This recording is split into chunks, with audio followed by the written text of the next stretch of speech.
Information is available on the district website. The meeting is also being recorded and will be made available on the district website as soon as it is possible. Community input is encouraged and welcome. Input must be informational in nature and address the entire board rather than one particular member. The Board of Education cannot engage in discussion or debate in response, but will take the information for review and direct to the appropriate district employee to respond. Community input opportunities are available on the district website or in person at our board meetings. Since our last boarding, we have been receiving daily emails regarding school mask mandates.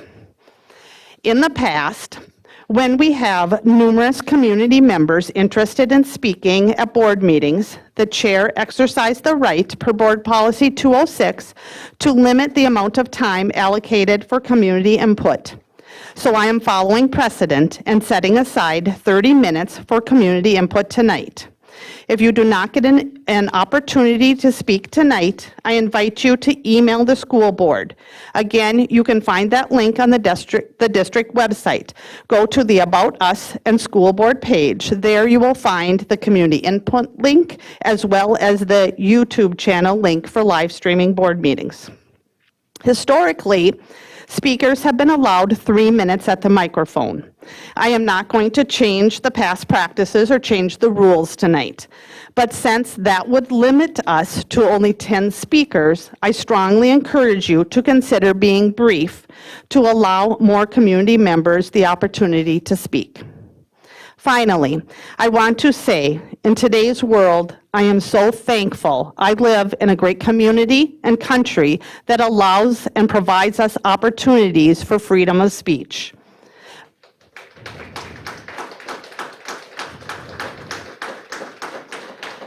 Now, at the same time, I want to remind us that while we have the opportunity to give input, we do not have the freedom here tonight to disrupt or disrespect the people or process. At my age, you don't get too many opportunities for new experiences. I would prefer to keep it that way tonight.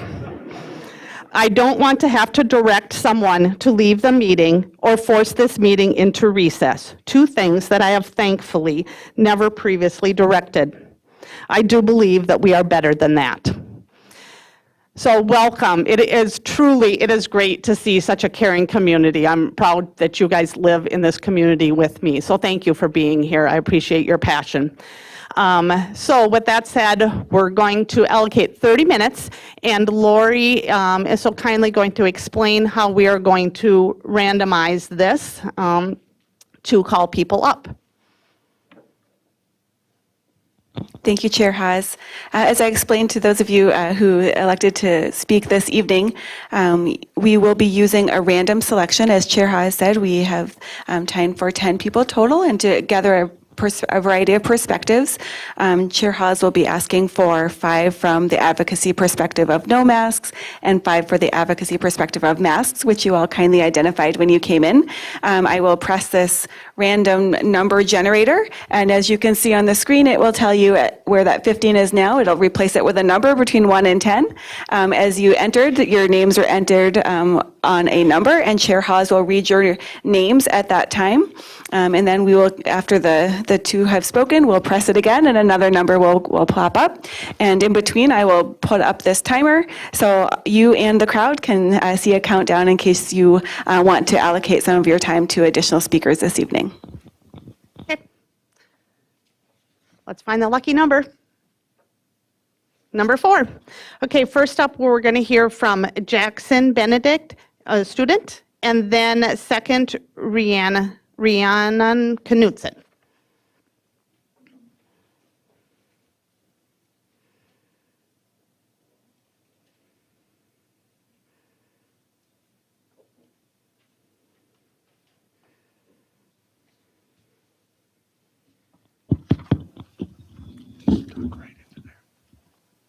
Hi, my name is Jackson Benedict, and I wanted to tell you why I don't want to wear a mask this school year. It makes my glasses fog up, which makes it hard to see and learn. It also makes me frustrated that I have to wear one all day until school is done or when you're outside. Please don't make me wear a mask again. Well done. Thank you. You can allocate his time for someone else. And then Rhiannon Knutson.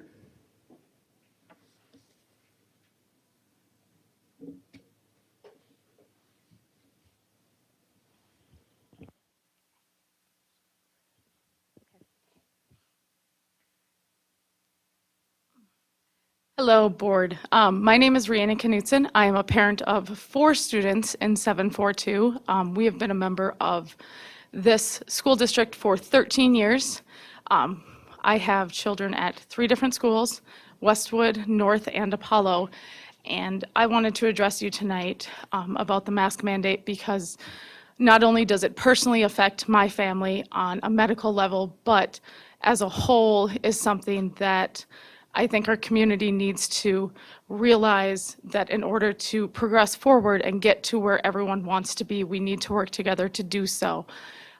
I think by doing a parent's choice and the school board not making the decision that they're going to be the ones to enforce a mask mandate, not only puts that pressure on parents to do so, but then it puts pressure on teachers on how are they going to address students that choose to wear masks to school. Are the teachers now responsible to make sure that student keeps their mask on all day because their parents sent them with it? Are they responsible to make sure they put it on after lunch, after recess, after any time that they remove it for some reason?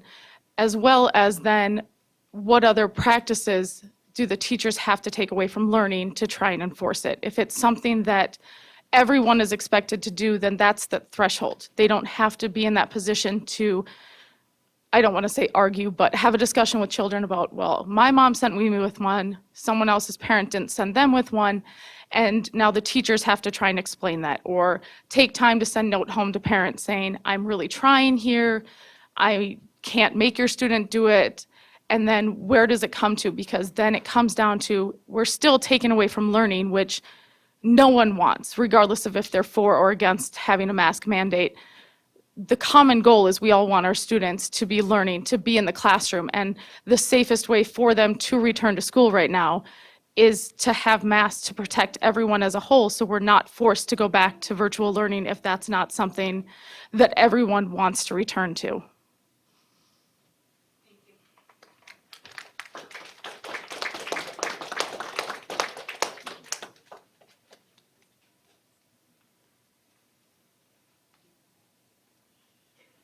Okay, our next lucky number is number 1. So first we'll have Paul Bradmeyer and then Matthew Harkson. I think it's number 8.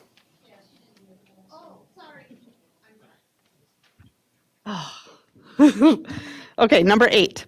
Carol Jacobs and then Stephanie Peterson.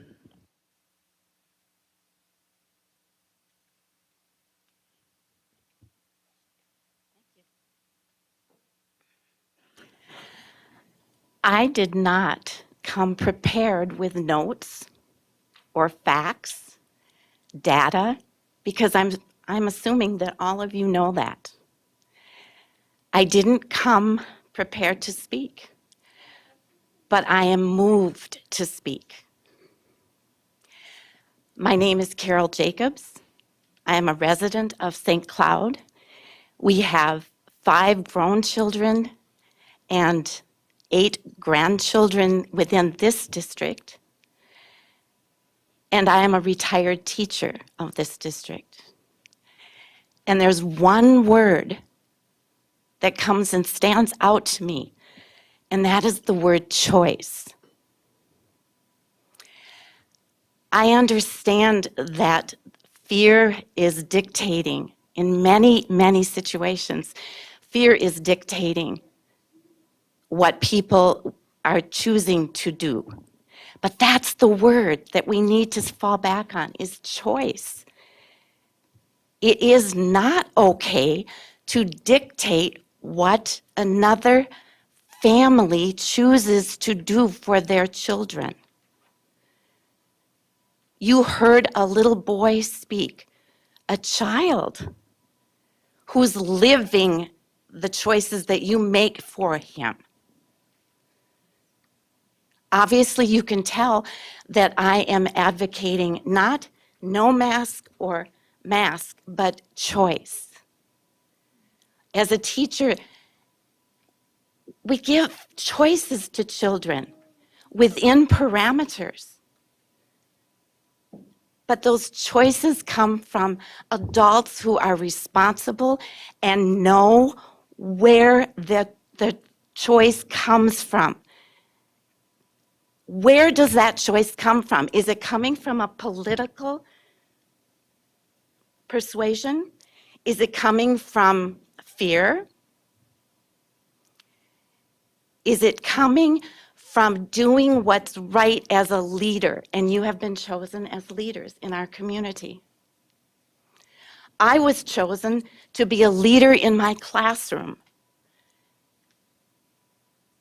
But I didn't stifle children's learning. And that's what you have a decision to make. Will you choose to stifle children as this little one spoke about? As many other children who are not here are concerned about. As my grandchildren are concerned about. Are worried about, are anxious about. I implore you to make the right choice. Thank you.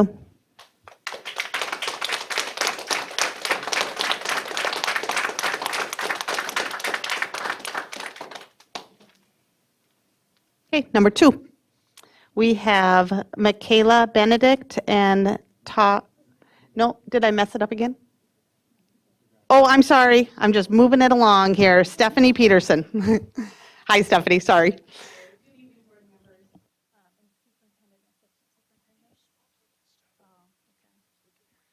I also didn't intend to speak tonight, but my daughter sent me a message in Messenger on the way here, and so I thought I would share her perspective.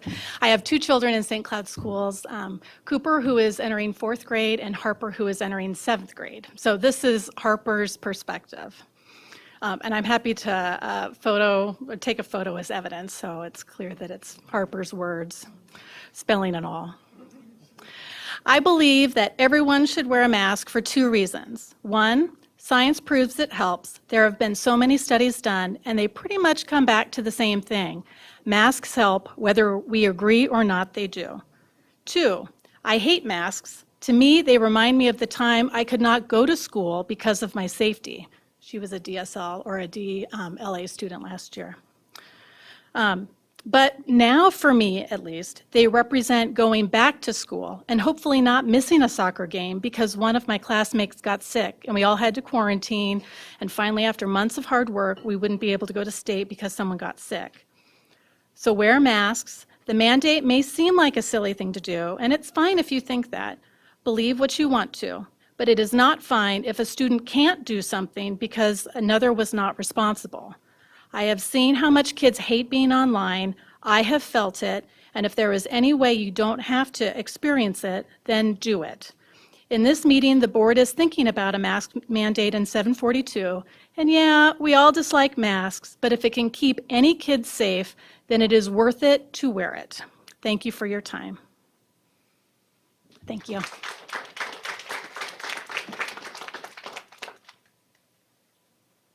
Okay, we're going to go with 2. Okay, so Michaela Benedict and Todd Walkendorf. Michaela?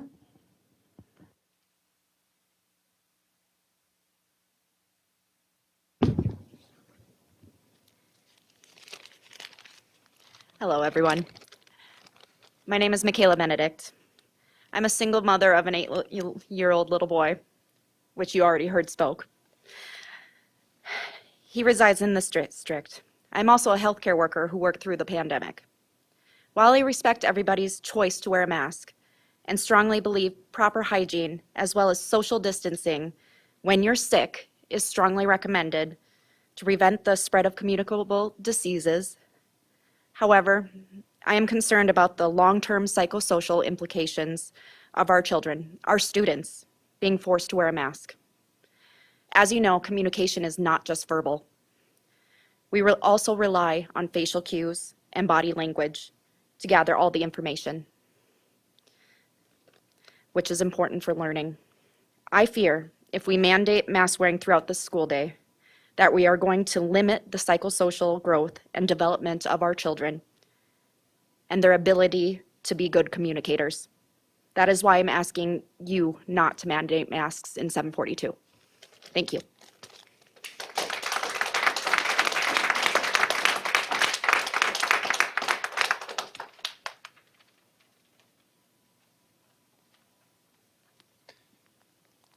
Good evening. My name is Todd Walkendorf, and I do not have a speech prepared. I just would like to urge the board to vote for masking this year. I teach at Apollo, and my daughter attends Madison, and it is CDC guidance that masks be used in school, and I urge the board to do this on behalf of my family and those in my profession. Please protect the vulnerable and vote to mask tonight. Thank you.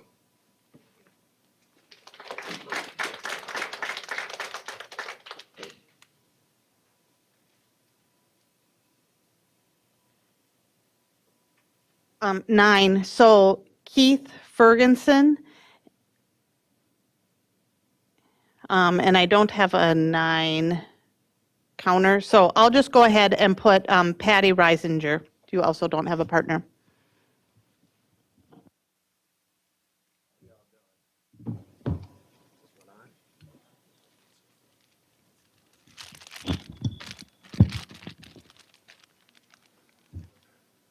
What to say? Non-medical mask. Can you read right here? Not approved by any testing foundation, NOSH or OSHA. The cloth mask that everybody's running around with, not approved by any testing foundation. Will not stop a virus, period. Well, the N95 can't stop asbestos. Therefore, these are worthless. They're just to make you feel better. Again, like I said before, not going to save your life. Don't make children wear a mask. Don't take their freedom away. It's not going to save you. Another thing I'd like to talk about is why do school districts like wasting money on buildings? Like the building that you're going to remodel, you just paid $1.5 million for it. The average cost to build a brand new school is roughly $400 a square foot. You have land, Apollo, Discovery. You could have built a 10,000 square foot building for less than $5 million. But now you want more money to go remodel an old building that Fingerhut used to own. Is that logical? No, it's not. You're wasting taxpayers' money like you sold a tech for $1. Thank you for your time. And then Patty. This one on? I don't care. Hi, my name is Patty Reisinger, and I'm a parent of a senior at Apollo. I'm going to talk about masks and social or distance learning. Last year was a complete and total nightmare for my family as well as many, many others. My daughter has an IEP, struggles with anxiety, panic, depression, ADD, school avoidance issues. She isolated in her bedroom, lost contact with all her friends, refused even to log on to Schoology, and ultimately failed 5 out of her 7 classes. Lori Putnam has personally witnessed my daughter's struggles, and I know Lori has a heart and compassion for my daughter. I sent you all articles, and I know you all know this. The CNN article that's dated Tuesday, August 17th which I emailed. My question from that article is, why do kids in Florida not have to wear masks, but kids in Minnesota do? How is Minnesota following the science? I also sent you a notice from the Children's Health Defense, which states any mask mandate violates federal law. There's an article from Citizens Free Press dated August 7th, 21, with a message from Senator Rand Paul, which is titled, Resist, Choose Freedom. They can't, quote, they can't arrest us all. They can't keep all our kids home from school. They can't keep every government building, quote, closed, unquote. Quote, we don't have to accept mandates, lockdowns, and harmful policies of petty tyrants and feckless bureaucrats, unquote. Quote, we can simply say no, not again, unquote. Quote, local bureaucrats and union bosses will not allow you to do more harm to our children again this year. Children are not at any more risk of COVID than they are from the seasonal flu. Every adult who works at schools has either had the vaccine or had a chance to. There's no reason for mask mandates, part-time schools, or any lockdown measures. Children are falling behind in school and are being harmed physically and psychologically by the tactics you have used to keep them from the classroom last year. We won't allow it again, unquote. I am not a career politician. I've practiced medicine for 33 years. I graduated from Duke Medical School, worked in emergency rooms, studied immunology and virology, and ultimately choose to become a surgeon, unquote. Quote, I think the tide has turned and more people are willing to stand up. I see stories from parents across the country standing up to teachers' unions and school boards. We are at a moment of truth and a crossroads. Will we be those people to use fear and propaganda to do further harm to our society, economy, and children? Unquote, quote, or will we stand together and say, absolutely not this time, I choose freedom. As a District 742 parent of 22 years, I definitely have the right and a voice to say what policies are implemented at my daughter's school, Apollo. Please give us parents the choice to mask our kids or not. Thank you. Thank you, Patty.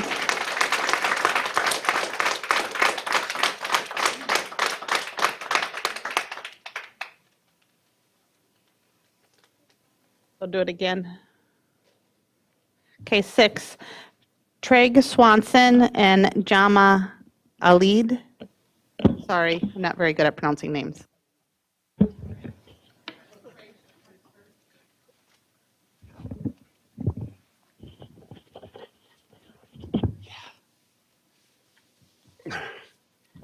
Good evening. Good evening, school board members. I come here, I didn't prepare anything either. I just come here to speak from my heart, speak for my daughter, speak from experience as far as what's been going on with our family and what has happened over this last school year. My daughter, her first question was this year, will I have to go back to school with a mask? And she said, Daddy, I don't want to go to school with a mask.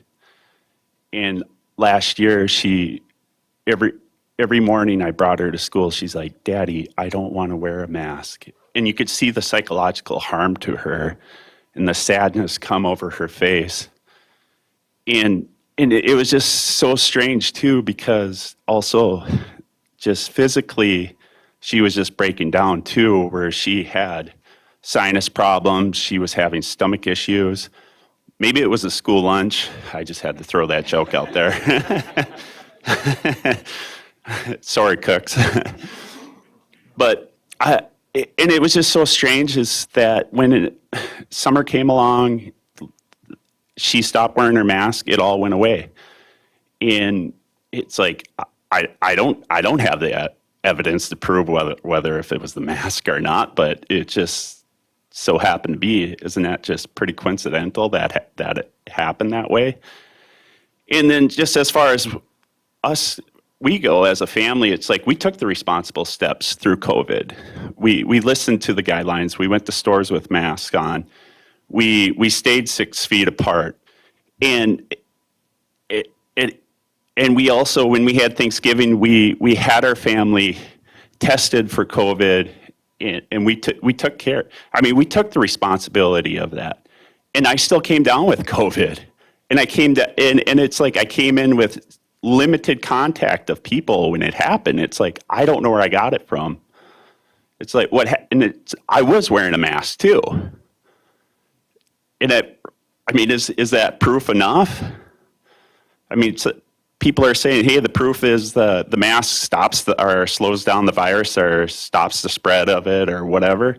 It's like I'm a fine living example of it not working for me.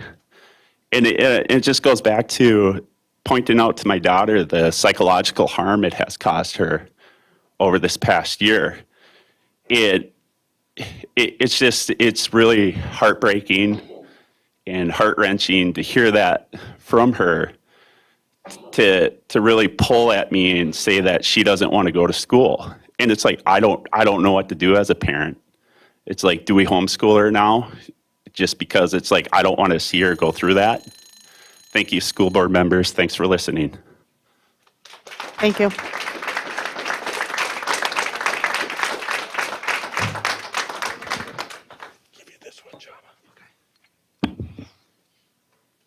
Good evening, everyone. My name is Jama Alimat. I am an elder of the community, Somali community in St. Cloud, East African community here. And I want to put in consideration that our community, they get overwhelmingly, disproportionately COVID-19 this year because of the environment that we were working in. We work in a harsh jobs at the factory. And we get a contact, and we had a disproportionate time on doing this. What I'm looking at is the mission of the district that says have a safe and caring environment. We are talking about safety. We are looking at, can we keep our kids safe? Can we keep our older aging people that we have at home safe? That is the issue. It's not about mandating, it's not about choice, it's about safety. So when we are talking about safety, we have to forget about or put aside the idea of harming people because they don't wear masks. Mask is necessary to sustain this community safe. If we can be safe in our community, that will be a good choice. And the school is the better place to keep people safe. If you want to keep safe our kid, if you want to keep safe our family, if you want to keep safe our community, keep safe and use the mask. Another thing that I will tell you, when one kid in one class get tested for a COVID, the whole class, the whole contact that he has, they have to stay quarantined at home. Is that right? No. So please keep kids safe in a safe and caring environment. Keep our teachers safe. Keep our community safe. That is my statement. I didn't prepare this, but I am talking about my heart. Thank you. Thank you.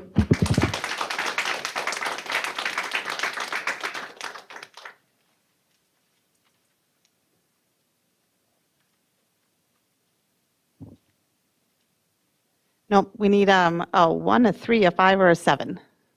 Oh, 5. Okay. Jill Swanson and Kaylee Walton.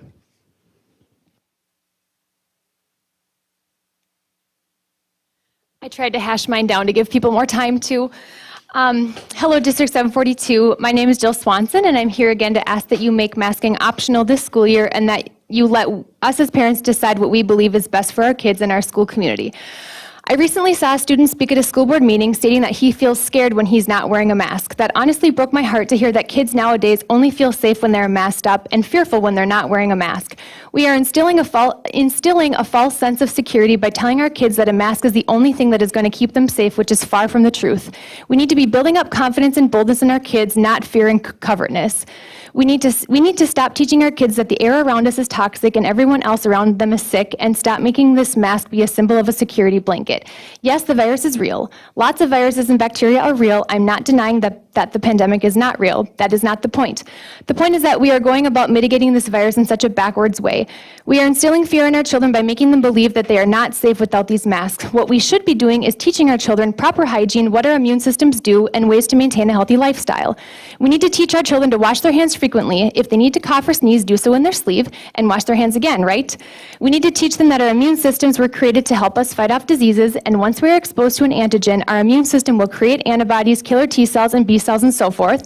Then our bodies will remember that foreign invader and prevent its body from getting sick again or spreading disease should we come into contact with that pathogen again.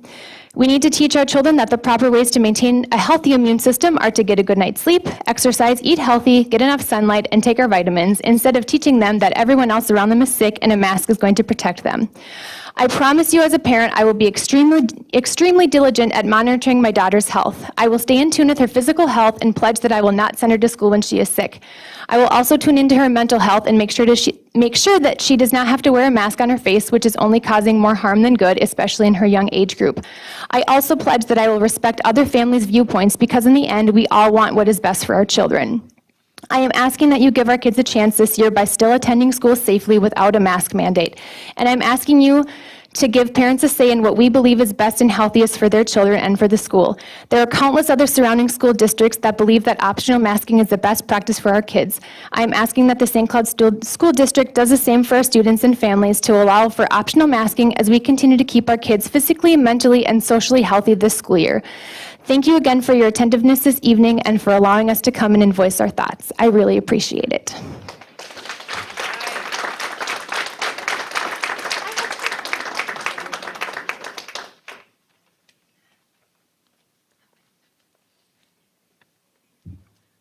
Hi. Okay. You're good. Okay. Hi, everyone. I've already emailed everybody, but I also wanted to come make a statement today.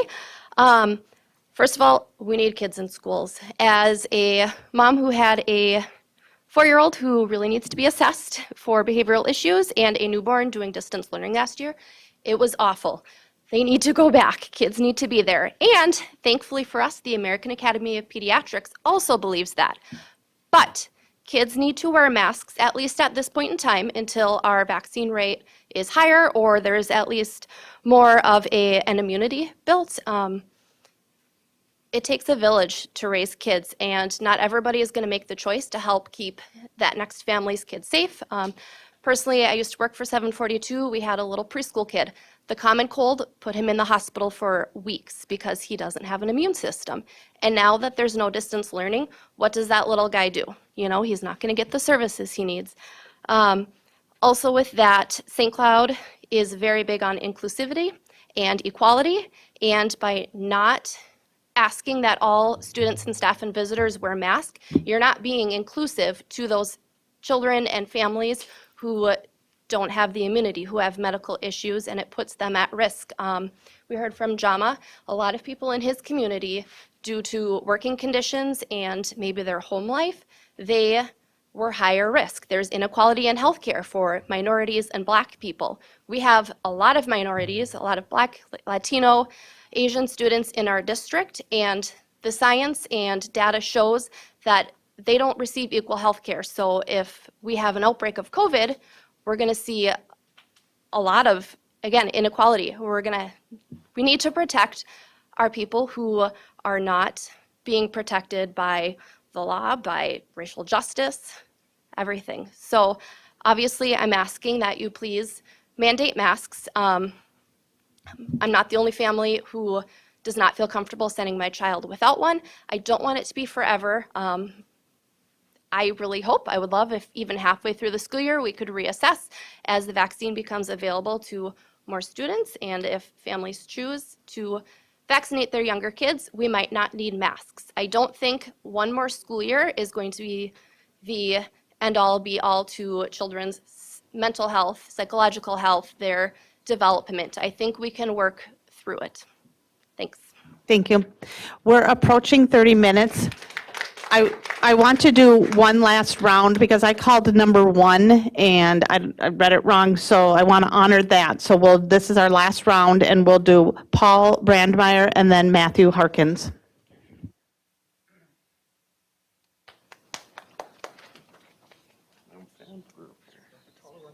Yeah, sure, thanks. Hi, like everybody else, I also was not planning on speaking tonight, but I was accosted on the way in the door and in a friendly sort of way. I have raised 7 children, and my youngest just finished his senior year at Tech this year. So some might say that I don't even have a dog in this fight anymore, since I don't have any kids in the school district anymore. But I kind of think that I do, because as a city councilman, I've been receiving obviously a lot of emails, a lot of phone calls from a lot of very concerned people, all right, about the mask mandate. Little background, my son and daughter-in-law and their 2-year-old got COVID. They live in Coon Rapids. My other son and daughter-in-law and their 6-year-old all got COVID. They live in Anchorage, Alaska. They were all anal about wearing their masks. All right, New York City, dang near shut down. Well, it did shut down, and now it's shutting down again because, regardless of the fact that they're wearing masks. Masks don't do anything. This little cloth piece here, this paper thing, it's supposed to be for like 20, 30 minutes or whatever. You wear this thing, you wad it up, you stick it in your pocket, it's moist. You stick it in that nice warm environment and it's moist. What do you think is going to happen to this little Petri dish? You pull it out, put it back on your face. Now you're breathing in all these mold spores, all right? But let's say for the sake of argument that this thing does work. Let's say it's 100% effective. Okay, so you put this thing on. 18 months ago, I seem to recall that the whole idea was we were going to lock down everything. Everybody was like, getting on board with, okay, let's lock down and wear masks and whatnot for 2 weeks. That was 18 months ago. 19 months ago, my 38-year-old son died from respiratory arrest. Did he have COVID? I don't know, 38 is pretty young to have lung problems. But he's in the ground now, and I'll never know. My 90-year-old mother got COVID. She's now having heart issues as well. So it's not like I don't have an interest in this thing. But going back to the mask thing, let's say that this thing works 100%, all right? If the whole idea is that we're having problems with this Delta variant, and the Delta variant is more highly contagious, but less deadly, kids already have like a 0.0001% chance of dying. Statistically, they got more chance of dying or being injured on their way to and from school in mom's station wagon than they do of dying from COVID. They have more chance of dying from seasonal flu or the cold, like somebody else mentioned, that their child got, and they were pro-mask. The Spanish flu back in the early 1900s, everybody wore masks, millions of people died, all right? This is not gonna help any. We want to have people catch COVID, all right? The less contagious one is what we have now. I didn't finish my thought.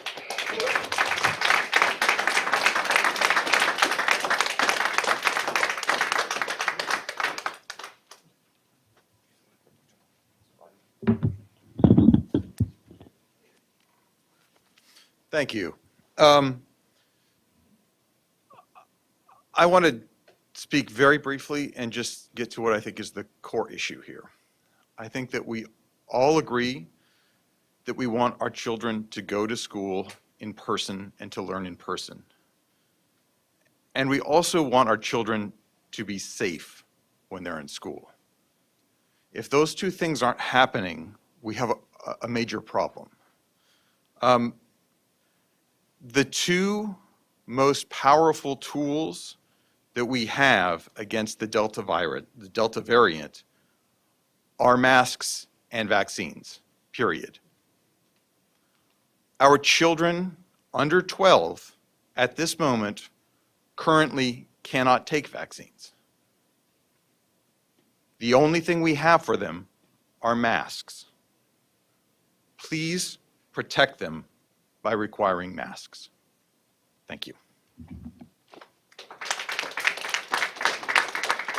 Thank you very much. That is going to conclude our community input for this evening. Again, if you did not get a chance to speak, please feel free us. We are receiving those and appreciate your input. You are welcome to stay for the remainder of the meeting. Please know that it's also being live streamed, and you can find the link on the district website, and you can also watch it once it is up on the district website as well. Thank you for maintaining respect and manners through this process. Please continue that. Is very, very much appreciated. So thank you. Okay, this meeting is now called to order. It is August 18th, 2021, and the time is 7:10 p.m. Our mission is to provide a safe and caring climate and culture in which we engage, inspire, educate, prepare, and empower all learners in partnership with their surrounding community to be successful in today's and tomorrow's society. Les, will you please lead us in the Pledge of Allegiance?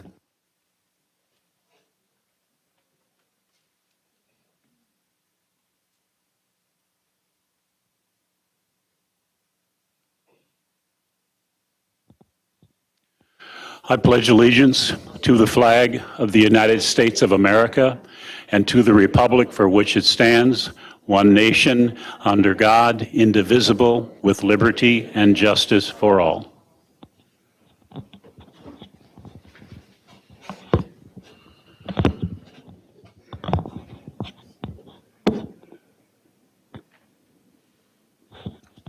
Thank you, Les. Then can you please call roll? Scott Andreasen. Here. Al Dahlgren. Here. Zach Dorhold. Here. Les Green is here. Shannon Hawes. Here. Natalie Ringsmuth. Here. Monica Segura Schwartz. Here. Also, following cabinet members and staff are present at the District Administration Office: Superintendent Willie Jett, Assistant Superintendent of Secondary Education, Dr. Lori Putnam, Assistant Superintendent of Elementary Education, Dr. Mike Rivard, Executive Director of Operations, Gary Ganji, Media Technicians, Paul Novak and Gordy Scott, and the custodian on site is Steve Hain. The following cabinet members, additionally on site, Director of Community Engagement and Communications, Tammy DeLand. The following cabinet members are virtually present: Executive Director of Community Education, Adam Holm; Director of Equity Services, Ellen Stewart; Executive Director of Finance and Business Services, Amy Scalarud; Executive Director of Human Resources, Tracy Flynn Bowe; Executive Director of Learning and Teaching, Lori Posch; Executive Director of Research, Assessments and Enrollment, Donna Roper; Executive Director of Student Services and Special Education, Carol Potter; Executive Assistant, Jan McGuire. Thank you. Next up, I'm looking for approval of tonight's board meeting agenda. So move. I will second. Okay, so I have a motion by Scott and a second by Natalie. Les, can you please call roll? Monica Segura Schwartz, Yes. Natalie Ringsmuth, Yes. Shannon Hawes, Yes. Les Green is yes, Zach Dorhold, yes. Al Dahlgren, yes. Scott Andreasen, Yes. Thank you. Next, we have the consent agenda. The consent agenda consists of non-controversial items that the board adopts routinely without debate. Any single member may remove an item from the consent agenda by requesting removal at the time the consent agenda is moved for adoption. On tonight's consent agenda, item A, approval of minutes of July 21st, 2021. Item B, approval of bills and other financial transactions in the grand total amount of $2,723,300.06. Item C, approval of personnel staff changes. Item D, acceptance of grant awards and donations. Item E, South Junior High School canopy improvements change order totaling -$657. And item F, McKinley ALC elevator addition change order totaling $75,777.40. I do have one request to remove item D. Does anybody else want to remove an item? Okay, so I'm looking for a motion to approve A, B, C, E, and F as read. So moved. Second. Okay, I have a motion by Natalie and a second by Scott. Les, can you please call roll? Scott Andreasen, Yes. Al Dahlgren, Yes. Zach Dorhold. Les Green is yes. Shannon Hawes. Yes. Natalie Ringsmuth. Yes. Monica Segura Schwartz. Yes. Okay, and then as a standalone item, item D, acceptance of grant awards and donations. Madam Chair, I would like to recuse for D. Okay. Les, then can you please call roll minus L? Les Green is yes. Shannon Hawes. Yes. Natalie Ringsmuth. Yes. Monica Segura Schwartz. Yes. Scott Andreasen. Yes. Zach Dorhold.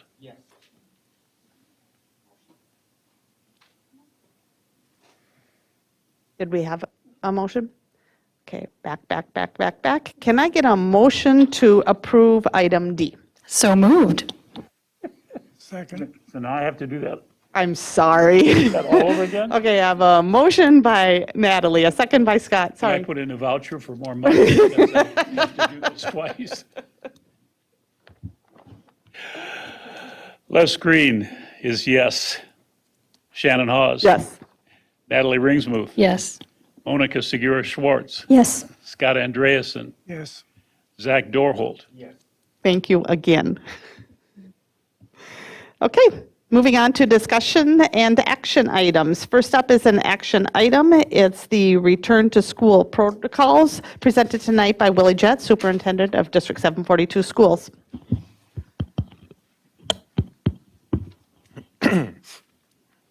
Excuse me.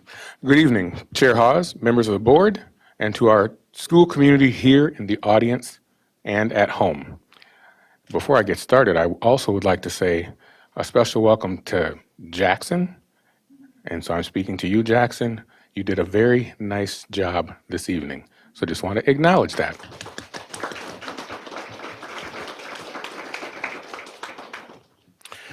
Tonight, we will share recommendations on a return to school protocols. All designed to meet one goal, to keep our students learning in person every day. The benefits of continuous in-person learning are obvious, whether related to academic performance or social and emotional well-being. Each one of us is passionate about doing what we believe is right for students. Collectively, we are trying to make decisions in the best interest of our young people within our school district. Our job is to gather and seriously reflect on all information available and use that to make a well-informed choice on behalf of 10,000 students and their families and staff. As you know, we surveyed families, held parent focus groups, and received guidance from health officials at the national, state, and county levels, and from doctors and professionals of CentraCare, located here within our community. The Center for Disease Control, Minnesota Department of Health, Minnesota Department of Education, Stearns County, and CentraCare all recommend the same course of action. So tonight, our recommendation as an administration to the Board of Education is that we follow and implement the guidance of these public health officials and require universal masking for all students and staff when inside our district facilities and buses. Again, that is for our entire system, PK through 12. Now, we believe by following these recommendations, it gives us the best chance of keeping our students learning in person every day. Because we will all be wearing masks, close contacts no longer need to quarantine if they're not showing signs of illness. This will greatly reduce disruptions to our school year. We will revisit our masking protocols at mid-trimester in October and again at the end of the trimester in December, as recommended by health officials. Again, I just want to say we appreciate the many families who've taken time to write, to call, and to show up. And the doctors and public health officials who shared their expertise with us in the past few weeks. Here in District 742, we are looking forward to a great start of the 21-22 school year where all students are learning in person every day with their friends, classmates, and our staff. Questions?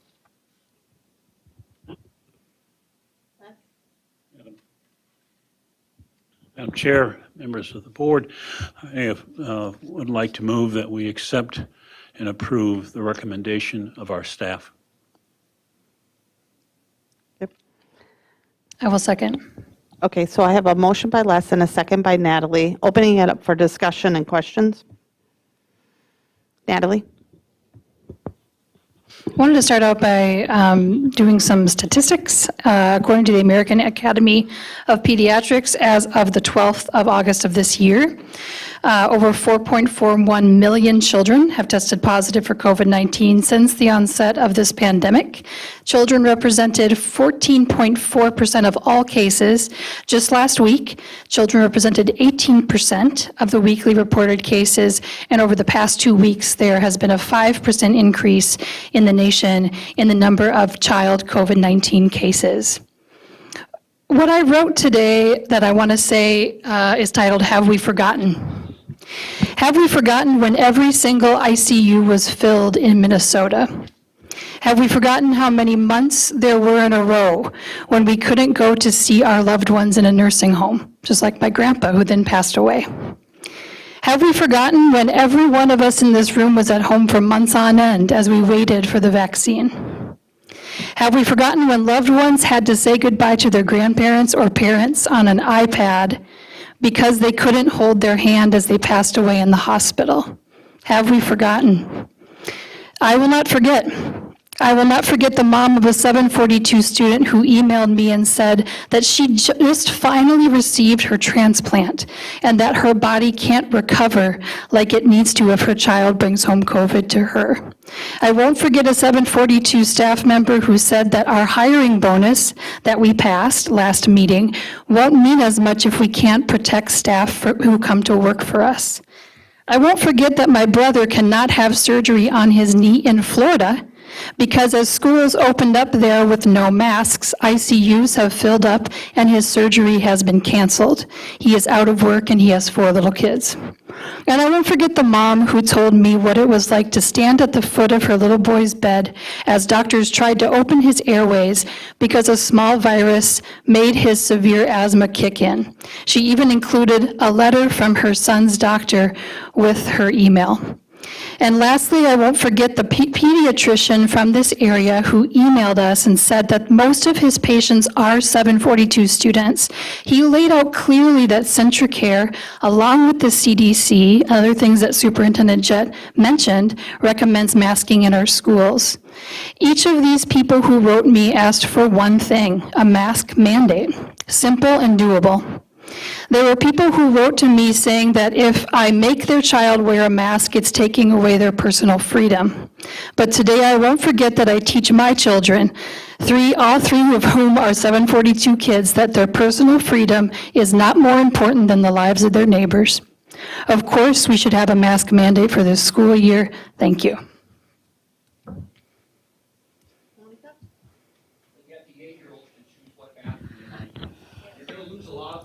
Sir, I'm going to ask you to leave. Superintendent Jett, can you talk a little bit more about all the protocols? So I heard loud and clear that we are wearing masks, but can you tell me about what are the mitigation protocols that are happening in our school, if it's anything different between elementary school and high school?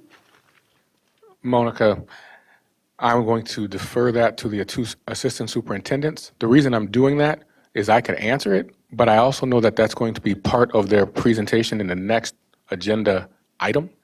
But I just want you to know they're going to answer your questions now, but it's also part of their back to schools on the next agenda topic. Dr. Putnam or Dr. Avar? If it's part of the presentation, I'll wait until then. Okay.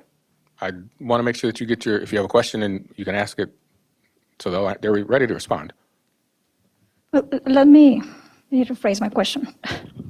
So, because we're going to have the presentation, but we're going to vote on this first. Correct. So could you state the recommendation again, please? The recommendation is for all students, all staff, PK through 12, to wear masks, required to wear masks to our entire system, whether they're in our sites or on the bus. So when they're in our sites and when they're on the bus. Okay, so my question is why the recommendation is just mask when there is, I mean, the return to school protocols is more than wearing mask. Correct. And so I will let Dr. Putnam go ahead and respond first. Yeah, thank you. Absolutely. As Superintendent Jett said, we are going to be following the recommendation of the health officials, which, as you said, they include multiple mitigation strategies. So masks is one of the options, which of course, as Superintendent Jett said, allows us not to have to quarantine our students to some of the points made today. The other ones include physical distancing of 3 feet in any time possible, provided that we don't exclude students. They include a continued focus on hand washing and respiratory etiquette. They include quarantining for students who are diagnosed with COVID, right, who are positive cases. It includes enhanced cleaning protocols, increased capacity to improve our air quality, which has been ongoing, utilizing learning spaces, outdoor learning spaces anytime that it's possible. Asking students and staff to remain home when they are experiencing illness symptoms and recommending that they visit their care provider. And we are, of course, verifying staff vaccination status to minimize any disruptions to our school year so that we are keeping our staff in our buildings as well. And especially for elementary school kids, what are we doing with kids don't want to wear a mask or when their glasses fog up? I think for our little ones, especially when they're struggling with that, it will be working with their classroom teacher to try and find ways to alleviate those concerns. And a lot of those concerns, I think, are short-term concerns. Sometimes it's just giving a child a break from their classes or whatever is going to come up with that. But Monica, could you repeat the first part of your question? I'm sorry. You're answering this? I think it truly is. It's working. Our teachers working with our youngest learners to help ensure that they continue to be able to access all the instruction that's going on. And we went through that last year, and we were very successful. Thank you. Oh, I do. I have a point for the chair. We are discussing motion here. So is that, are we allowed to make statements during this motion, or you should just ask us to ask questions? Well, technically, and it doesn't seem like it makes sense to me, but I thought before I stepped into this role that technically we weren't supposed to open it to discussion until we had a motion and a second. And technically, we weren't supposed to discuss it, then motion and second, and then ask for any further discussion and then a vote, which seems odd to me, but since that was my understanding of really how it should be done, I was trying to follow protocol since we have such a sensitive topic. But, so right now it's opened up for questions and comments, statements. Thank you. Al? I will say the one thing that I won't forget is when my mother, who was 90 years old, was quarantined to her room in the nursing home, and she sat there alone for months on end until she gave up the will to live, and then she decided it was time to die. We didn't get to see her until she was in active dying, which means you have less than 24 hours to live. They allowed us to walk in there with masks across our face, gowns, and then hats and face shields, like there was something that we were going to save her from. And so if you think masks have no impact on people, Masks do have an impact on people. They dehumanize people. They make people, it's a great way for a government to step in and say to the people, you comply with us. We can see that you're all following us. You're following our rules. We're in charge here. And that's what's going on in our country right now. We took a survey, 30%, less than 30% of parents said that they were in favor, or I prefer my child wear a mask. Less than 30%. The other 70% said either they prefer their child not wear a mask, which was by far the vast majority, over 50%, and then the remaining people said that they would do whatever the district decided. So 30% of parents said that they want their children to wear a mask. 70% of parents said that they don't want their children to wear a mask, or they don't care, they're not going to make a big stink about it if they have to. So I don't know who we listen to, but it seems to me like parents would be the most important people to listen to when it comes to raising their children. If we're going to listen to Centricare and the CDC and all of those people, they have a vested interest in saying, yes, wear masks.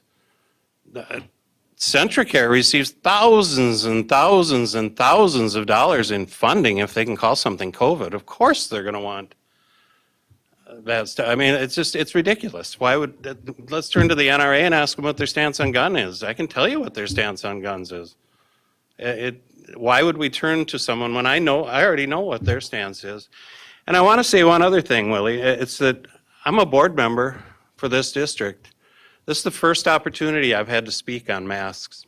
So there was 14 people sitting out there that got to talk to you and to the administration about their opinion on masks. I'm expected to decide, but this is my first opportunity to say anything. And the chances of me being able to say anything that's going to change the mind of the board or the administration in a 3-minute speech at a board meeting after there's a motion and a second to approve it is zero. So I don't really feel like I was part of this process, but yet I'm being asked to make the decisions. So I think it's a terrible, terrible decision. I think that parents should be the ones who speak for what happens to their children, not board members, not superintendents. If a parent wants their child to wear a mask, God bless them, they can wear a mask. They can wear 2 or 3. It's okay. But if a parent doesn't want their child to wear a mask, who are we to step in and say you must?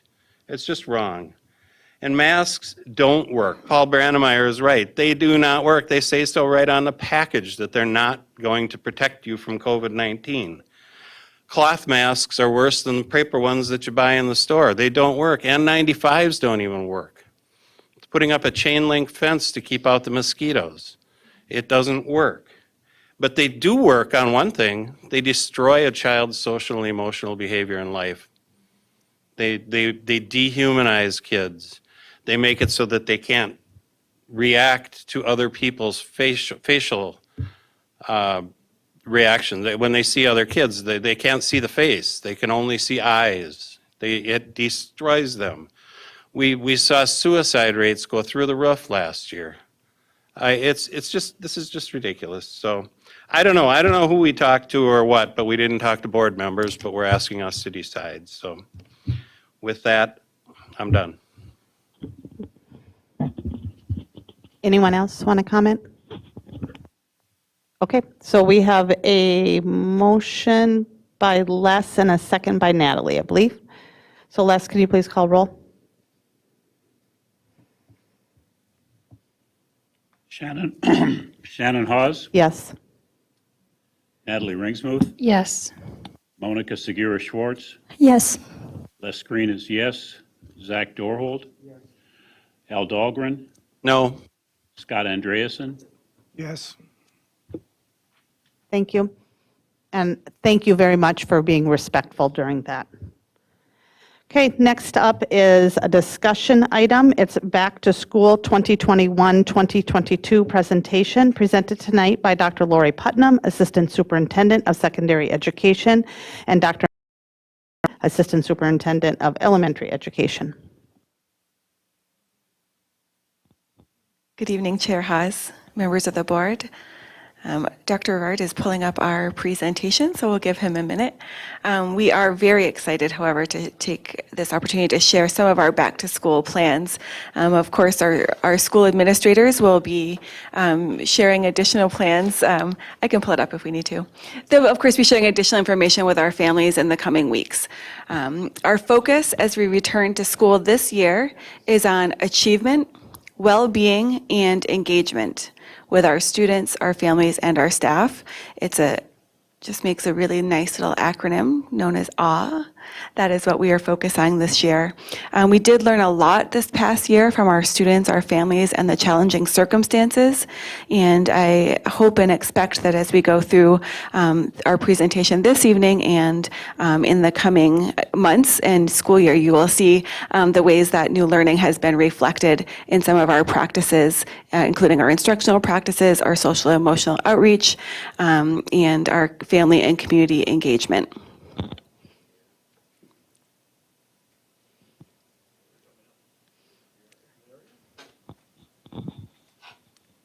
And I will turn it over to Dr. Rivard to share the ways we're going to be focusing on achievement. Good evening, Chair Hawes, members of the board, Superintendent Jett, and community members. In the St. Cloud Area School District, student achievement is our primary goal. In order to ensure continued learning as we begin this school year, we will do the following. We're going to return our PK through 12 students to in-person learning 5 days a week. We're going to prioritize the relationship building that we have with our students. And we're going to establish routines to create positive classroom communities for all of our learners. We're going to communicate learning expectations around the Minnesota state standards. And we're going to work with parents and community partners to grow the success of all of our learners. We want to assess where learners are at in their learning journey, and specifically in the foundational literacies of reading and of math. We will encourage staff collaboration, which is critical for higher levels of student success, and we will promote and support a culture of continuous improvement.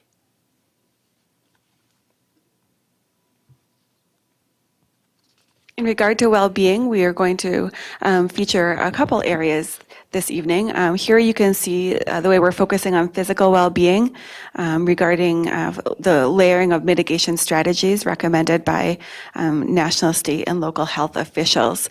I did review all of these when I spoke earlier, so I will just leave these up on the screen and share that we will be working closely with our administrators to help our students relearn the routines and expectations and to communicate clearly the ways that these layered strategies will support the goal referenced by Superintendent Jett of keeping all of our students in learning every day and minimizing any disruption to our school year.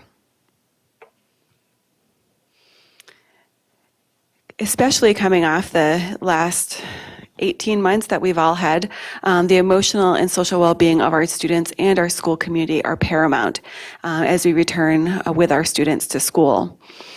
Some of the strategies that we will be employing include building community through morning meeting and advisory, and that is a PK-12 effort across all of our sites. Teaching expected behaviors through Pbis, and so an example of that might be using the matrices that we have at every single one of our schools. We don't think that we should expect our students to know what those behaviors look like. We believe that we should teach them what do they look like, they sound like, and they feel like in all of the important locations around the building, including classrooms, hallways, bathrooms, etc. We'll be providing social and emotional lessons and learning supports in response to our climate survey results and in alignment with our strategic plan. We received an excellent suggestion that we incorporate those results and target them to our particular buildings. So while we do have uniform advisory lessons and morning meeting lessons, our teaching and teams, their teaching and learning teams are just in our schools, along with our administrators. We'll be reviewing their climate survey results to target and adjust those lessons so that we're meeting the needs of the students in that school and not providing a generic response. We are excited to say that we will be bringing on board additional school counselors. Those will be at the high school level. We are also bringing additional chemical health counselors. That is, will be providing additional support at the middle and the high school.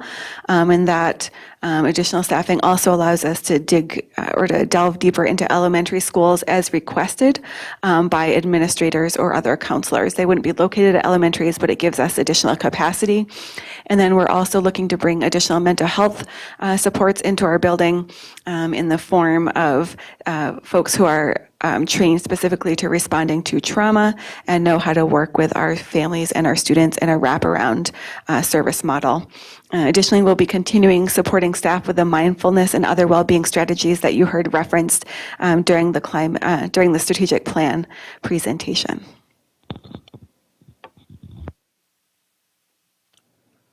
In District 742, we are committed to engaging our students, our families, and staff in our schools.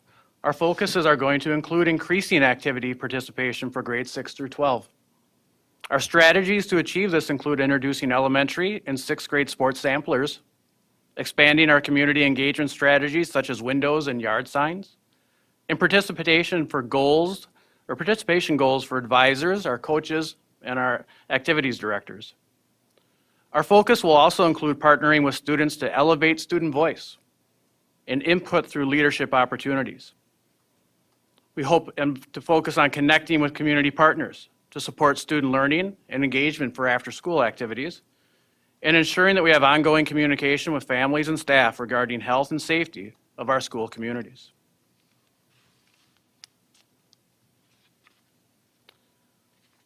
The staff of the St. Cloud Area School District is excited to begin the 2021 school year.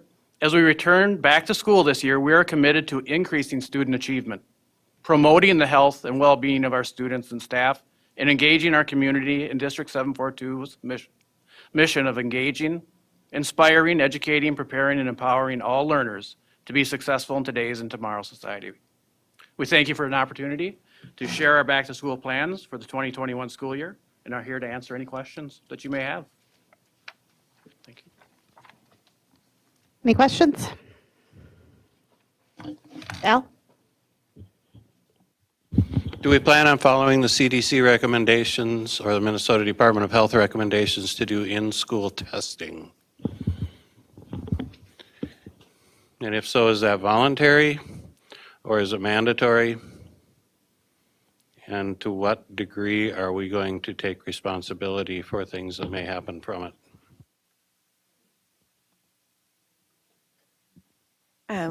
As we did last year, we provided an opportunity for our staff to come prior to the workday, and for our families to be able to drop off a sample so that they didn't have to pay to have it shipped, or we would just take care of that. So in all of our past practice, and I expect this coming year we would continue to do something similar.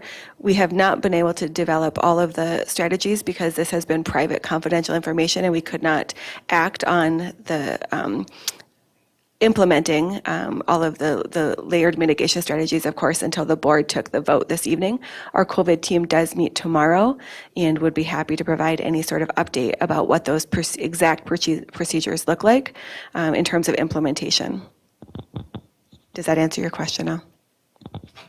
I guess the MDH came out and said that they were looking to provide test kits to schools. I mean, it sounded like something that they were trying to put in place.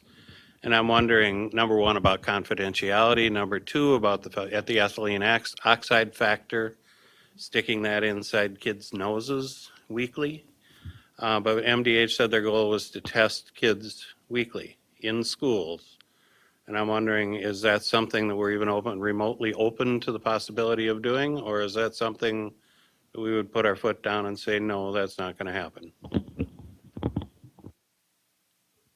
So, Al, in terms of I as a superintendent have with other superintendents and MDE and MDH, they've been talking about that, but there has not been a definitive answer in terms of are they going to recommend or mandate that we as a school system need to require students to get tested. The only thing that they've put in writing for us or had said in a conversation is that they were trying to make sure that staff had the opportunity to get tested, but there has been not conversation, or there has not been conversation talking about students. There's been no definitive conversation about that whatsoever amongst the superintendent groups and amongst MDH and MDE as they're speaking to superintendents. I would just ask that we proceed very cautiously when it comes to students.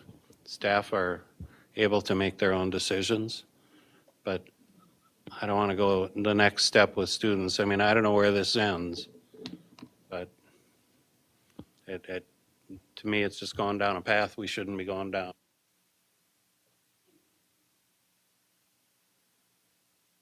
Any other questions, comments? All right, thank you. You're probably not going anywhere, but thank you. All right, next up we have item C, proposed revised board policy 513, first reading. It is student promotion, retention, and program design, presented tonight by Lori Posch, Executive Director of Learning and Teaching.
Further on in number 1, we've added, again, wording from Msba model policy, that all of our programs will be aligned with creating the world's best workforce. And then the addition of number 2, school districts will adopt guidelines for assessing and identifying students for participation in gifted and talented programs. The guidelines should include the use of A, multiple objective criteria, and B, assessments and procedures that are valid and reliable, fair, and based on current theory and research. Assessments and procedures should be sensitive to underrepresented groups, including but not limited to low-income, minority, twice exceptional, and English learners. And I'm happy to say that although the Msba model policy was changed to add this, as you've heard from Laura Stebner many times, that was already included in our programming. The change at number 3 is a change in numbering. As that section was added, we renumbered. And then you'll also see that in that first sentence, and this was at a suggestion of a board member, the word "the" in front of academic acceleration is removed so that it's just procedures for academic acceleration. And we removed gifted and talented students because our formal identification process in our district begins in 2nd grade, And what the current wording would eliminate is the option for kindergarten and first grade students. We also allow parents to request acceleration whether or not their student has been formally identified. So ours is actually a little more inclusive. And then the addition of number 4, which again is MSBA model policy language. The school district will adopt procedures which describe the comprehensive evaluation in cognitive, social, and emotional development domains to help determine a child's ability to meet kindergarten grade expectations and progress to first grade in the subsequent year for early admission to kindergarten or first grade of gifted and talented learners. The comprehensive evaluation must use valid and reliable instrumentation, be aligned with state kindergarten expectations, and include a parental report and teacher observations of the child's knowledge, skills, and abilities. The procedures must be sensitive to underrepresented groups. And again, although this was not in our policy in the past, it is in MSBA model policy, and it actually is what we have established as our early entrance criteria. So those are the recommended changes. Any questions for me on those or suggestions? Al? I had two suggestions, but you got one of them. One was to remove the word "the," which didn't make sense. The other one is in number 4 there. Those sentences are just too much. I had to read it like 4 or 5 times to even figure out what they were trying to say, and then I still didn't really even know, and I'm wondering if we can rewrite that so that we could put it into maybe 4 or 5 sentences instead of one long run-on sentence, so that it would make more sense to someone when they read it. I'm willing to do that if that's what the board would like. Getting some Yes. nods here, so yeah. Shannon, I'm sorry. Sorry, trying it again. Getting some nods here, so yes, please. Okay. I will work on that and then we'll send that out for the second reading. And I'll probably send it out ahead of time for you to look at and to give me some feedback. Thank you. Any other? Monica? Okay, thank you. So Lori, just send it to everybody, please, for the feedback. She just said that she will send it to all, so I'm saying just send it to everybody for the feedback. Well, no, I will send it out to others. But would you like it to go through I would just bring back to board development? Or board development. What would you like? Monica? No, that's fine, just, well, do we meet before? Yeah, I think that we meet before. Doesn't matter, Lori, just send it to everybody in the board, at board development. We can see if you have any questions, you can feel free to bring it up, but not necessary. Okay, I will send it to board development. Okay, thank you. Good enough. Thanks. All right, next up, item D, proposed revised board policy 511, second reading, student fundraising, presented tonight by Amy Scalarud, Executive Director of Finance and Business Services. Good evening, Chair Hawes, board members, Superintendent Jett. There is only one change on this policy, and it's on page 2, where we've added item G, referencing that if an outside entity, such as a booster club or PTA, is hosting a fundraiser, but it's occurring on district property, that this policy is still applicable to that activity, and that administrative approval is still required. And that is the only change since the first reading. I have a comment on this. Okay, Al? I do have a comment on this one also, Amy. I was reading item F, and the second sentence in item F, well, I'll just read F. It says, participation in fundraising activities must be voluntary. No student will be excluded from an event or program because the students or parents did not contribute. And I'm looking at that word excluded, and I agree with the word excluded, but I also would like to see that no student's participation will be affected positively or negatively based on a based on the participation of the student or parent. I would not want to see a student lose playing time because they didn't participate in a fundraiser. Or, you know what I'm trying to say there? Right. And when it just says excluded from, I don't think that we're addressing that properly. Right, yeah, I'll draft a sentence and bring that back. Do we want to bring it for a third reading and do approval, because normally third readings would be on consent, or do we want to just draft a sentence? I feel And agree upon it, or how do we want to proceed with that? I normally would say that a third reading should come back. If there's changes to the second reading, it should come back for approval at the third. So just put it as a discussion action item on the next meeting with that change. Yeah, I completely understand what you're saying, so I'll figure out what's the best way to add that without it sounding wordy or confusing, and we'll bring that back at the next meeting. Is everyone comfortable with the way the language in item G regarding external entities reads?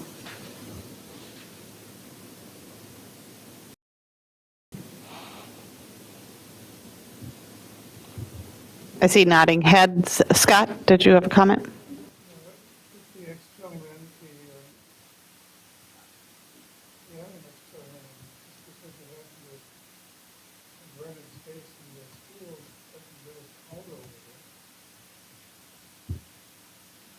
I'm sorry, Scott, I couldn't hear you. Your mic is on. If it's an external entity, just because they happen to have rented a spot in the school shouldn't be giving us power over them. I mean, they are an external entity. They wouldn't have to meet in the school.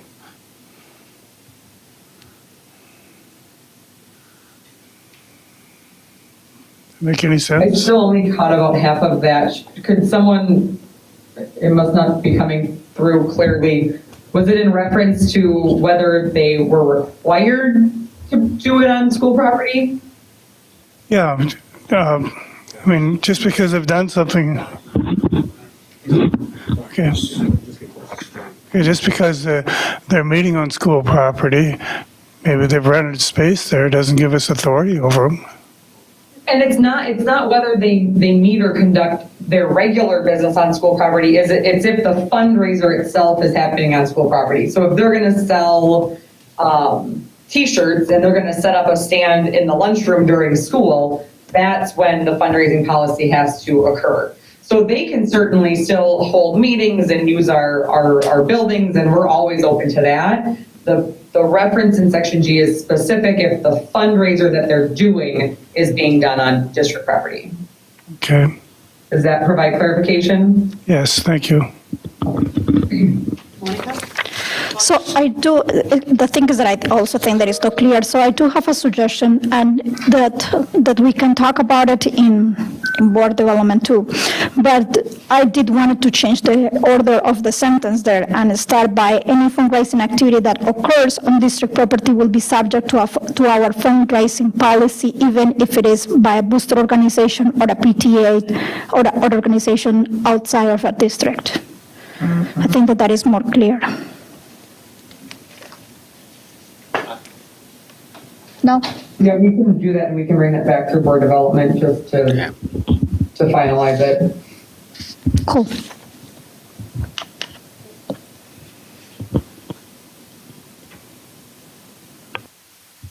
Okay. Then we're good. Moving on. Item E, proposed revised board policy 412, second reading, travel expense reimbursements. Again, Amy Scallerud, Executive Director of Finance and Business Services. And the only change with this policy is to add the word travel to the name of the policy. We went back and forth at the last meeting about whether that would be more clear. And after discussing it with some of the staff in my department, there was a consensus that if people are specifically looking for travel guidelines, that provides clarity there and also clarifies for people that this policy isn't referring to general expenses or general purchasing. So the agreement was that it would provide value to add that word to the policy name. And that's the only change. Al? This is the last of my comments on policies today. In Section 4, or I'm sorry, yeah, Section 6, airline travel credit. And I know this doesn't come up very often because we don't have a whole lot of free travelers out of the district. But I'm wondering if we should define credit, what a airline travel credit is.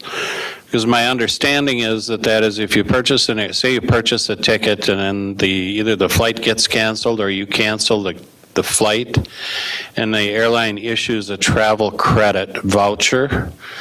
That's what we're speaking about here, and I'm concerned that it's going to get confused with frequent flyer miles as being a form of a credit and other things that you may earn that generally stay with the person.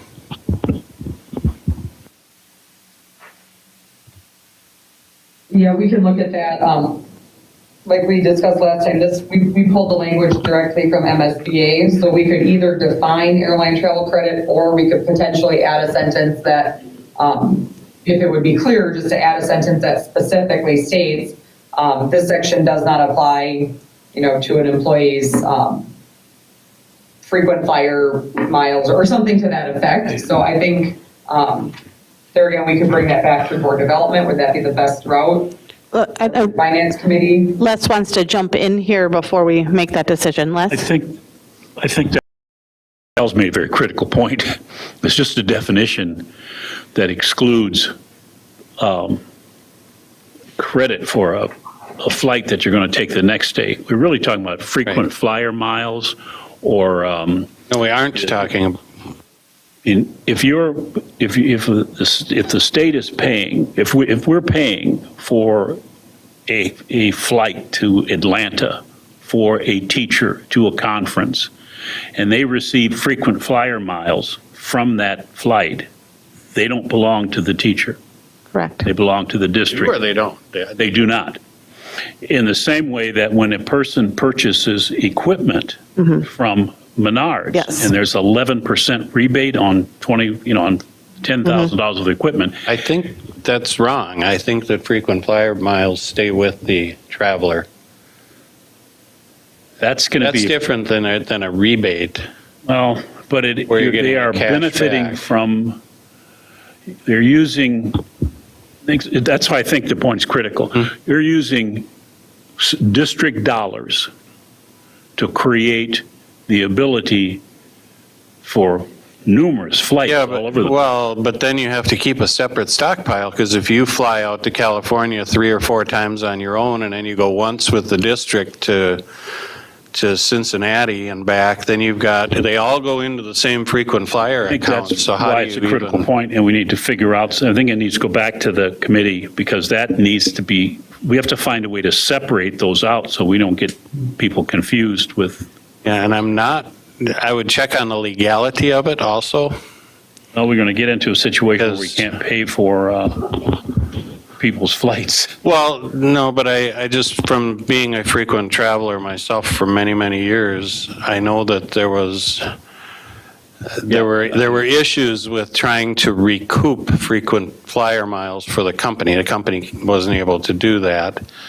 And so I would check into the legality of it. The other way that you can earn travel credits is if you're coming home from your trip and they say the flight is full, we're looking for someone who would like to sit back and wait for another 4 hours, we can get you on a flight later tonight, and then we'll give you a free voucher to go somewhere. And so then, are we saying that the district would earn that voucher? Then there would be zero incentive for the person to sit back. I mean, that stuff needs to be clearly defined in this policy.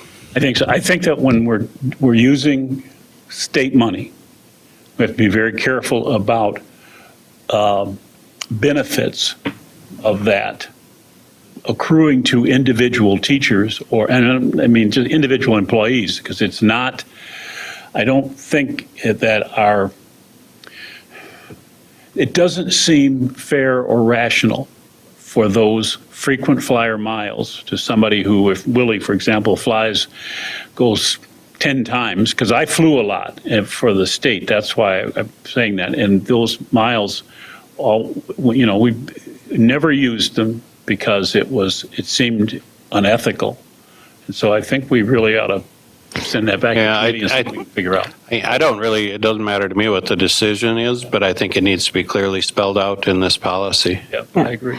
I agree with you that I see a correlation between the frequent flyer miles and the Menards 11%. To me, those are one and the same of that, and that we should treat this just as the same as we're doing the Menards cash back. And we historically never allowed staff to use their, to link a flight booked by the district. As airline policies have moved away from having free carry-ons and free bags, because if you do have a frequent flyer, then we save the cost of the bag. So we usually do that analysis, because if we're saving, $200 in checked bag fees, because somebody as a frequent flyer can get that cost for free and there's a financial benefit to the district, is currently the only time we're doing it. But we could certainly revisit that and say, no, we will just pay the additional bag fees. I think that's probably a discussion to bring forward to Finance Committee and Board Development.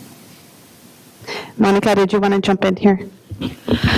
Yeah, I just wondering if this sounds to be complicated to be put in, too complicated to be spelled out in a policy, and also to not too often to be necessary to be spelled out and look at consideration of all the possible cases.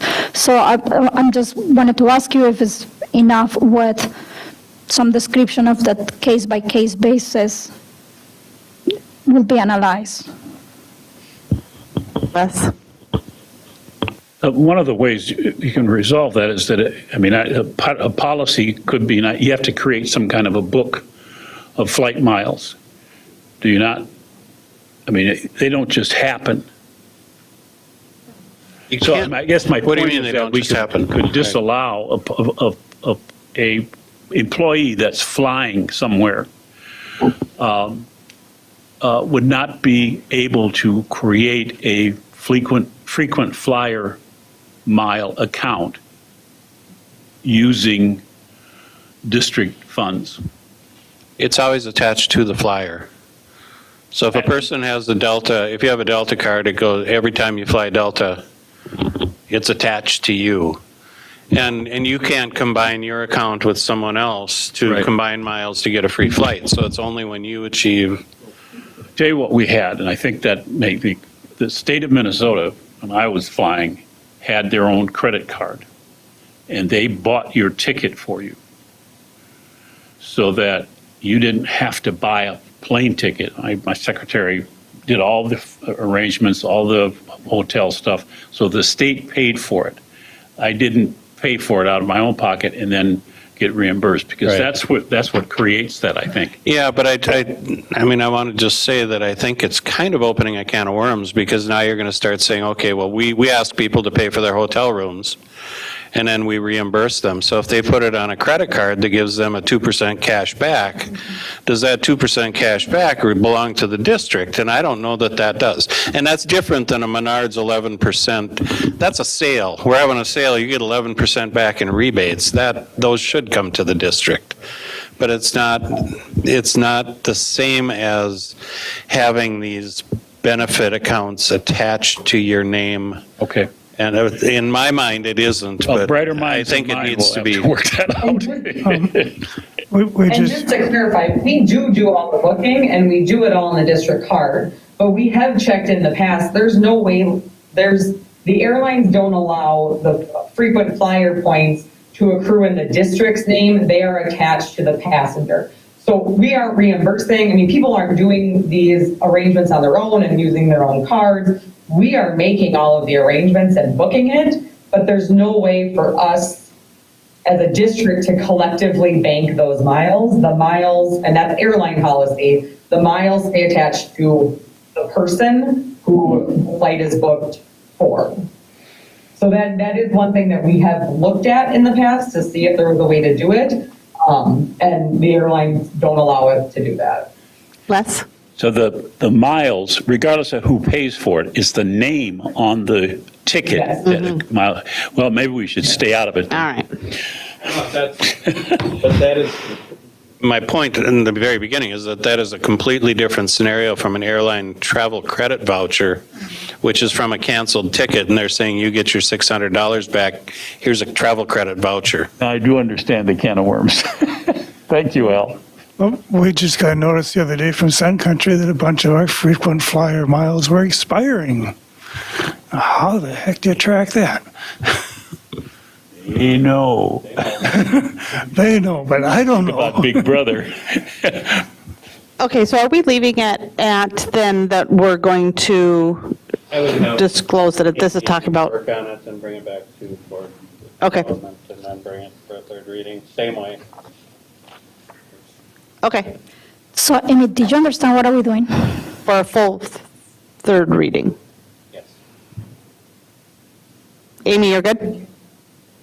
Yes. Okay, moving on.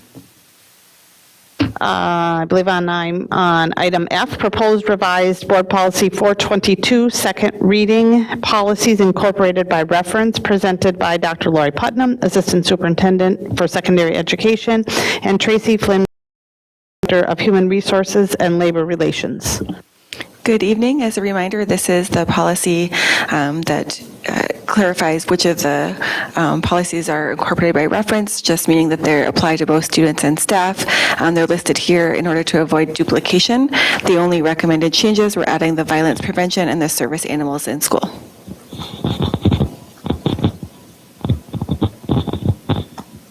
Thank you. And make that one easy. Item G, proposed revised board policy 502, second reading, student search of student lockers, desks, personal possessions, and students' persons, presented tonight by Dr. Lori Putnam, Assistant Superintendent for Secondary Education. Thank you so much. The recommended changes here, as a reminder, were to add district-issued electronic devices, and that those would be subject to the same procedures as our desks, so that we would be able to search them at any time. We retain control of them, and that we do not need consent or notice or a warrant to do so. Again, we made the changes in definition in terms of contraband to take out the overdue books and other. I see that we are still missing that wallets part, so we will get that changed in B, as was recommended by a board member. The reasonable suspicion, we're removing the student's age and past history or record of conduct as a reason to be considered reasonable. And here in procedure, just saying that we may track or inspect the school-issued device. And we removed all language of authorizing school staff or personnel to conduct any sort of strip searching, and instead we removed E and F and replaced it with E, that we reserve the right to request assistance from local law enforcement to determine whether a more invasive search may be necessary, and if it were appropriate, request that the law enforcement personnel would perform any sort of searches, and we would not be operating in that capacity whatsoever. Thank you. Did you say you were going to add a wallet, a worded there? Can you? Yes, my apologies. Yep, it was giving some examples of what might be in the lockers. Here it is. Nope, not there either. Here it is, under personal possessions, just to be perhaps more inclusive, to say purses, wallets, backpacks, book bags, just giving some examples. Okay, so is everybody good that wallet will be added there and it goes to consent agenda, third reading? Okay. Thank you for that clarification. I don't either. We'll get that. We'll get that corrected. Okay, thank you. Moving on. Item H, proposed revised board policy 525, second reading, violence prevention applicable to students and staff, presented by Carol Potter, Executive Director of Student Services and Special Education. Good evening, Chair Haas, Superintendent Jett, board members. In the policy, we just had one small change in the very first sentence. And we simply just took out identified measures that the school district will take to maintain a learning and working environment that is free from violent and disruptive behavior. So we just took out in an attempt. That's the only change on this policy. Okay, Looks like no comment. Thank you. Next up, item I, proposed revised board policy 5, second reading, sex non-discrimination policy, Title IX grievance and procedure and process, presented by Tracy Flynn-Bowe, Executive Director of Human Resources and Labor Relations. Good evening, Chair Hawes, board members, Superintendent Jett. The only change in this policy from the first reading is in the first paragraph in Article 1. And at the suggestion of board members, we added the clarification that when we talk about sex discrimination in Board Policy 522, based on recent changes in executive orders and the recent Supreme Court case, that does include discrimination based on sexual orientation or gender identity. So we added that clarification to both A and B, and that's the only changes from the last reading. Any questions about that one? Can you scroll down a little bit?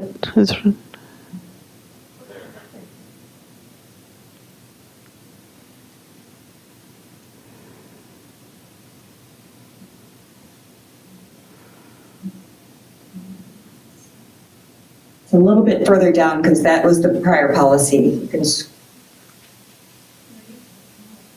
the highlighted. There we go, right there.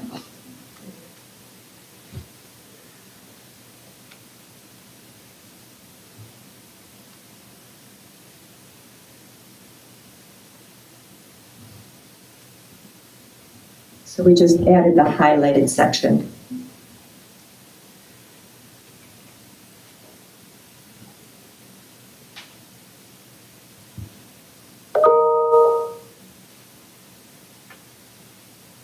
Al? Tracy, after the comma, it says sexual harassment, comma. Yep. Should that be and harassment or discrimination?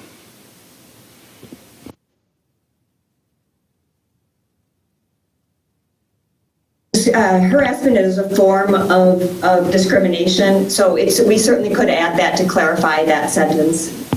Yeah, it's added in the first half of the sentence. It seems to me it would be added in the second half. Yeah, because the policy 522 and the changes to Title IX were explicitly addressing sexual harassment. So that first part of the sentence is the required sentence from the new regulations. And the second part of the sentence was to just clarify that that would also include those other areas, but I'm happy to add the word harassment there as well. So I will modify that before the third reading. So it will say, and discrimination or harassment on the basis of sexual orientation or gender identity in each of those sentences. Okay, and then we're good to put that in consent agenda with those. All right, thank you, Tracy. Next up, item J, proposed revised board policy 513, second reading, discrimination, harassment, and violence. Am I repeating myself? No. No, this is board policy 413, and there are no changes to this policy from the last meeting. Again, the only change to this policy was to remove all the definitions regarding sexual harassment because those are now covered by board policy 522. Okay. And we're getting the nods. All good to go there. Thank you, Tracy. Thank you. Next up, Superintendent's report presented by Willie Jett, Superintendent of 742. Good evening, Chair Hawes, members of the board. So I'd like to start my superintendent's report with this one. 16 Apollo Tech North and South athletes placed fourth in the 66th annual VFW State Baseball Tournament in Austin, Minnesota. It was the first time in 11 years that a St. Cloud team had participated in the tournament. I want to say congratulations to these students, and some people say, am I going to read these 16 names? And I'm going to try. So first, it's Caden Mork, Ben Schmidt, Will Allensbach, Blake O'Hara, Eli Pressler, Henry Bergstrand, Joe Hess, Devin Finnegan, Gavin Marsalic, Drew Leiser, Josh Moore, Vladimir Brito, Ethan Lindholm, Parker Schultz, Jackson Keenan, Sutton Keenan, and the coaches, Jake Bregelman, and Adam Savoline. Congratulations, folks.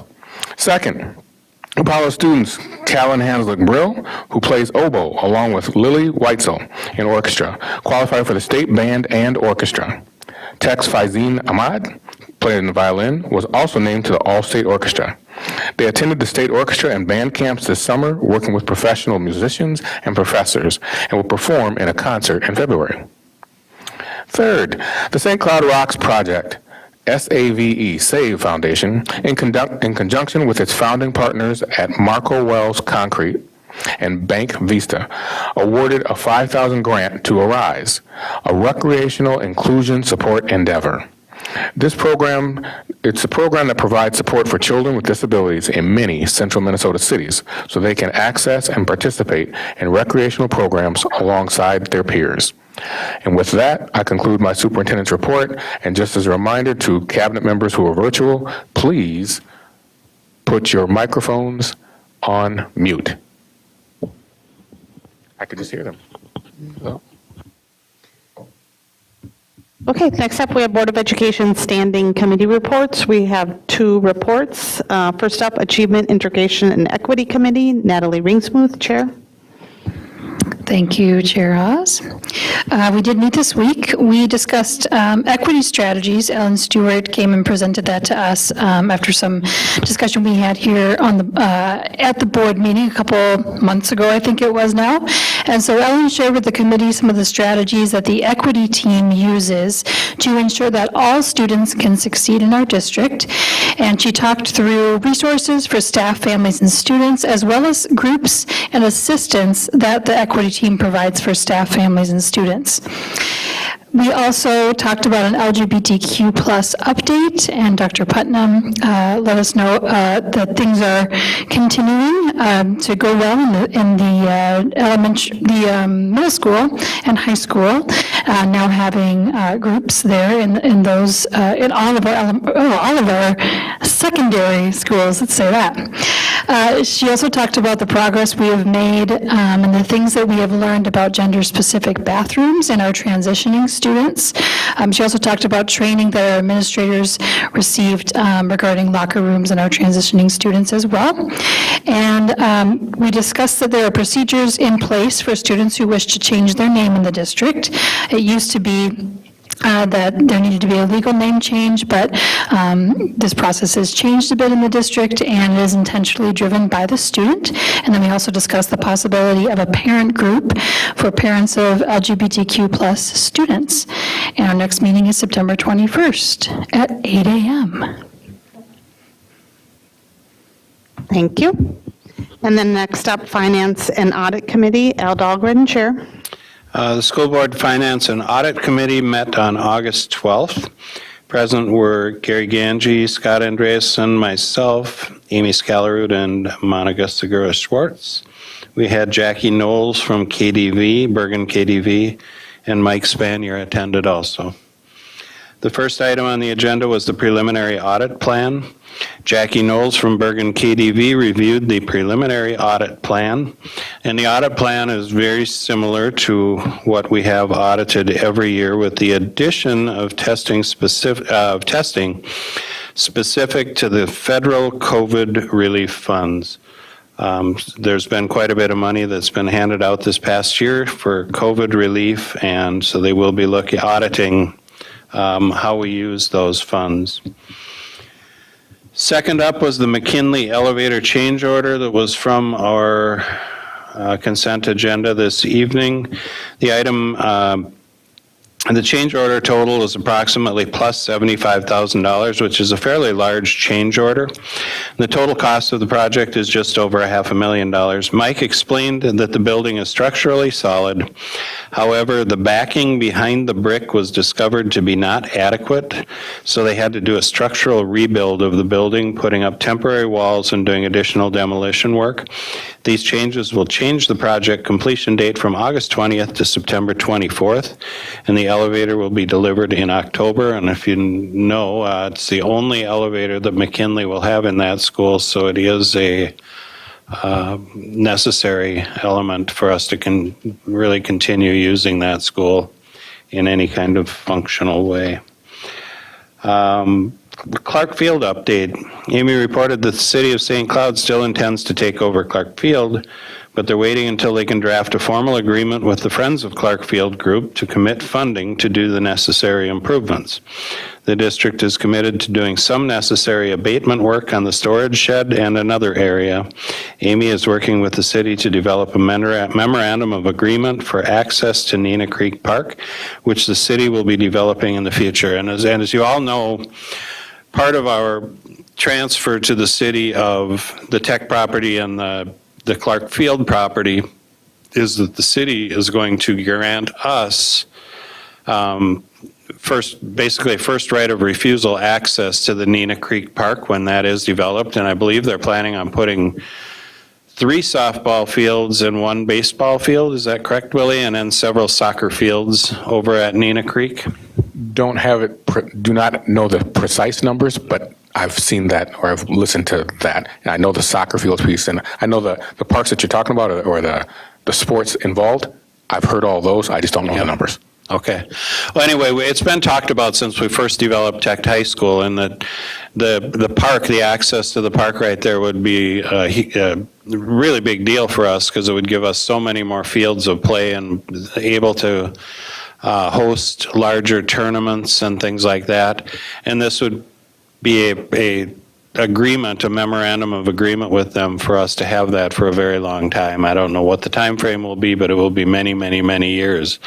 So we're basically eliminating something that's causing us a lot of problems because it is getting destroyed by vandals and we have to haul our equipment over there to take care of it. It's just not working out as something that we want to keep, and it's going to give us access to something that's going to be very valuable to the district. So it's a really good thing for us.